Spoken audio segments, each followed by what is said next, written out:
rosy cheeks and a raucous laugh.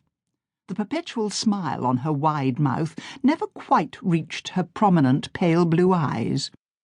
She had recently moved to the Cotswolds from London and had thrown herself into village life with great energy. She baked cakes for the Women's Institute. She delivered the Church Times. She organised parties to raise money to repair the old church. In short, she seemed indefatigable. Gloria's cottage had a thatched roof and latticed windows. The latticed windows were a recent addition, Gloria thinking that plain glass was not, well, cottagey enough. Nestling among the profusion of flowers in her garden were plastic gnomes. Inside, the living room and kitchen were decorated with many copper pans and fake horse brasses. Some bad watercolours hung on the walls. Gloria, being an enthusiastic amateur artist, "If you're very good," she was fond of saying, "I will give you one of my pictures." But the ungrateful villagers hoped they were never going to be considered good enough. She favoured tight dresses of shiny material over a body stocking, giving her figure a sausage-like appearance. Gloria was determined to marry again.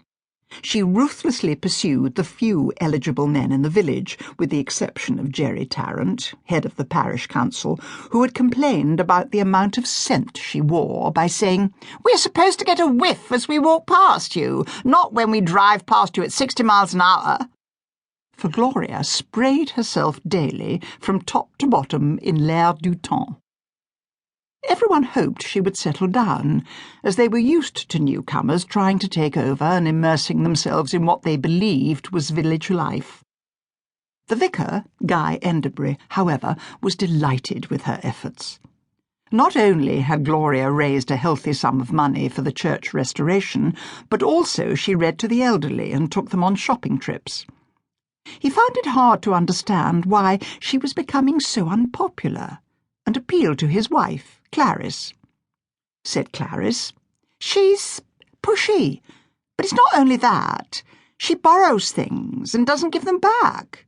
When people ask for their belongings, she swears blind the items are her own property." Such was the case. The items were hardly ever very expensive. A teapot here, a set of knives there, things like that. Had she not been such a formidable character, people would have stopped lending her things, but when she loomed up on their doorsteps, they often weakly gave in, just wanting to be rid of her. As Agatha was drinking coffee with Mrs. Bloxby, Gloria applied another slash of red lipstick to her large mouth and headed for the cottage of Peter Suncliffe. Peter was a retired engineer and a widower. He was a tall, powerful man in his early 60s, with a good head of white hair and a craggy face. Gloria considered him top of her list as husband material. He opened the door and looked down at Gloria. "What?" he demanded curtly. "The vicar's calling round, and I'm out of sherry," said Gloria. She tried to move past him into his cottage, but he barred the way. "I wondered if I could borrow a bottle." "There's no need for that," said Peter. "The village store is still open. Or had you forgotten? They sell sherry. Or had you forgotten that as well?" And with that he slammed the door in her face. Gloria turned away, baffled. Then she thought he was probably shy and was frightened of betraying his real feelings. She was just leaving when she was accosted by Jenny Soper. Jenny was also a widow, small and dainty, with a good figure and a round face with dimples under a head of curly black hair. "Oh, Gloria," she said, "do you remember you borrowed a bag of flour from me? Do you mind replacing it?" "What? Oh, that! What's a bag of flour between friends?"